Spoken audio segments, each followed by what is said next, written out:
C'est pas une discothèque publique. Une discothèque publique, ça pourrait pas fonctionner comme ça. Mais je me retrouve, je sais où sont les affaires. Il n'y a que de la musique classique ici. Il n'y a que de la musique classique ici. Vous dites ça presque sur un ton de... Oui, il n'y a pas beaucoup de musique populaire. Non, je blague.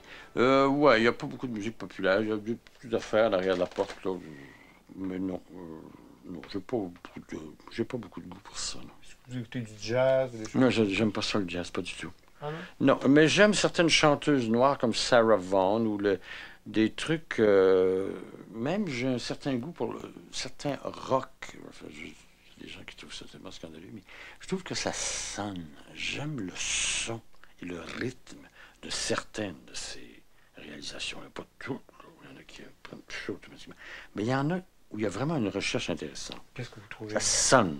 Qu'est-ce que vous trouvez qu'il y a de meilleur dans ça? Ben là, parce qu'on m'a associé un peu au groupe AC/DC cet été, parce que mon directeur m'a envoyé couvrir ça. Il voulait que quelqu'un qui fait la critique classique aille écouter ça de ce point de vue, du point de vue d'un critique de musique classique. Qu'est-ce que vous retenez de ça? Là? Ça sonne trop fort, il y a trop de distorsion, puis il y a trop de gens qui crient en même temps, puis il y a trop de fumée, puis tout ça. Non. D'abord, ça, vous êtes obligé d'être là, puis d'endurer ça 3 heures de temps. Vous mettez ça sur l'appareil, et puis il y a quelqu'un qui a ouvert ça. Qui c'est qui a tiré ça? Il y a quelqu'un qui a tiré ça, c'était fermé. Qui a touché à ça?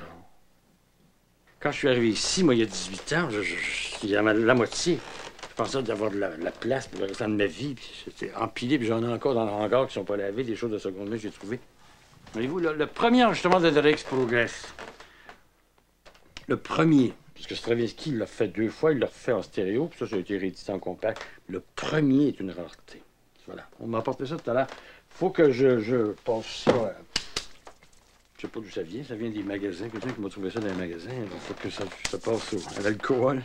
Puis si je vais les laver, je vais me passer dans ma discothèque. Alors, les symphonies, par ordre alphabétique de compositeurs à partir de la gauche, en allant vers la gauche. Il paraît qu'on faudrait aller vers la droite, mais moi, parce que j'ai toujours pensé qu'un album était comme ça, donc ça s'en va par là-bas, ça s'en va pas comme ça. Alors ça s'en va vers la gauche. Il paraît que c'est pas logique. De toute façon, c'est fait comme ça. J'écrirai un jour mes mémoires. Ça va être bon. J'en aurai des choses à raconter, je vous jure. Mais je me trouve pas encore assez drôle pour écrire mes mémoires. Dans 20 ans.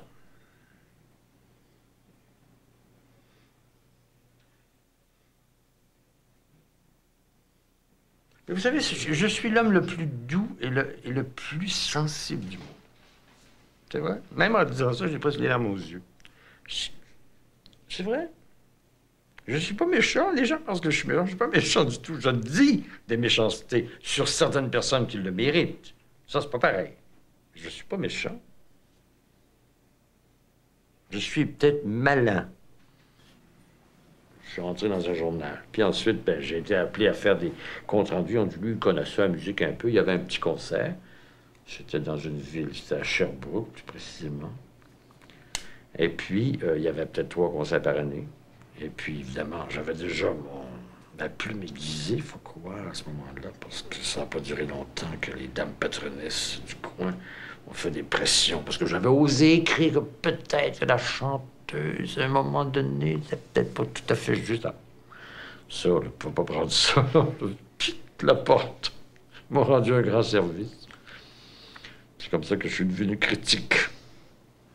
Tout à l'heure, vous me demandiez si j'avais voulu faire de la musique. Ben, j'en ai fait, mais j'ai jamais aimé ça. Puis j'ai jamais vu Non, ça m'a jamais apporté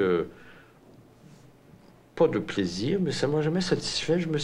J'aime pas ça faire de musique. Jouer du piano ou chanter, ça m'intéresse pas. J'aurais peut-être aimé ça. Une chose qui m'aurait peut-être amusé, ça aurait été d'être chef d'orchestre.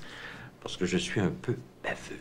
Et les chefs d'orchestre, ceux qui sont bons, sont généralement comme ça. On en connaît, on pourrait en nommer, on n'en nommera pas. Ça prend un homme qui décide que 100 personnes vont jouer de telle et telle façon. Il faut avoir de l'autorité. C'est ça, c'est son instrument. Les grands chefs d'orchestre, l'orchestre devient leur instrument, comme un piano, comme des cordes vocales. Ça m'aurait peut-être abusé, 100%. J'aurais certainement pas été capable, parce que ça demande de très grandes qualités, qui ne sont pas seulement des qualités musicales, mais bien des qualités de chef, de maître, de discipline, d'organisation, de PR, etc.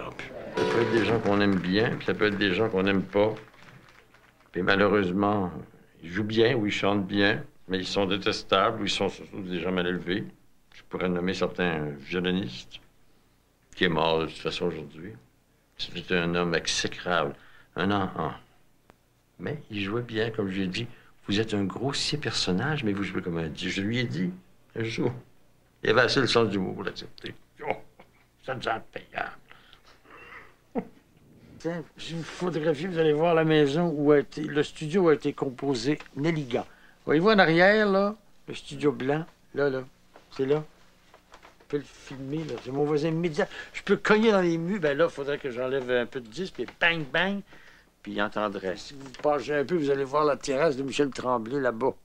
Pas de faire, sérieusement. J'étais entre les deux. Ça crée pas une situation embarrassante d'être en sandwich comme ça? Sandwich? Non, pas du tout. Ils peuvent pas mettre des pommes dans la maison. On se tire pas des tomates pour autant. Ben, on m'a dit, ben oui, évidemment, c'est ton voisin, André Gagnon. C'est pas pour dire que André Gagnon et moi, nous sommes des adultes. D'ailleurs, André a été bien... je dis André, ça fait tellement... Monsieur Gagnon, André, a été très malheureux, je dois dire, de la critique que j'ai faite. Très malheureux, même. Enfin, il était... Quand on se voyait, il était boudet. Bon, qu'est-ce que vous voulez que je fasse? Faut me mettre à pleurer. J'ai dit, ça va passer. Parce que vous aviez quand même... Ben, disons que j'avais dit que la musique, ça valait à peu près rien. C'était le livret. Puis quand je l'ai revu, puis qu'il m'a boudé, ben j'ai dit qu'André, ta musique vaut à peu près rien. Qu'est-ce que je te dise? Je ne veux pas dire le contraire. C'est de la musique qui vaut à peu près rien. Puis quand tu réécoutes ça sur disque, c'est primaire. C'est effrayant comme c'est primaire. Bon, par exemple, les Gurelida de Schönberg. L'autre jour, il y avait 2 enregistrements qui m'arrivaient. Bon. Les Gurelida, on n'écoute pas ça tous les jours, c'est pas comme la Dodin Immobilier. Hein. Alors, je reviens dans mes papiers, dans mes livres, j'ai la partition, j'ai tous les enregistrements. Là, je me suis mis là-dedans pendant plusieurs jours. Retrouver qu'est-ce que c'est que les Gurelida. D'abord, pourquoi ça s'appelle Gurelida? Et là, j'ai fait un travail là-dessus. J'ai fait mon papier, d'ailleurs. Le papier que j'ai fait, c'était le résumé de 15 fois, en fait. J'exagère. 10 fois. Tout ce que j'avais ramassé sur les Gurelida. C'est ça qui m'intéresse. Mais demandez au monde ordinaire, les Gurelida, qu'est-ce que c'est? Même des gens qui vont acheter le disque, ils ne savent même pas ce que c'est. Ils vont dire, oh, ça sonne bien, les voix sont belles. Qu'est-ce qu'ils racontent là-dedans? Il faut le savoir. Je trouve qu'ils sont pas assez sévères. Parce que moi, je le suis. Alors, encore une fois, je le suis pour moi-même, parce que moi, je n'achèterais pas tel disque, tel enregistrement, parce qu'il n'est pas à mon goût. Alors, pourquoi j'écrirais qui est recommandable? Je ne le recommande pas, tant pis. Mais si les gens l'achètent quand même parce que c'est un tel qui chante ou un tel qui joue, ben là, tant pis pour eux. Et ça arrive très souvent. Il y a des gens qui me narguent, ils pensent qu'ils me font beaucoup de peine. Vous savez, dès que vous ne recommandez pas quelque chose, moi, c'est drôle, je l'achète. Je fais le contraire. Mais mon Dieu, continuez donc, monsieur.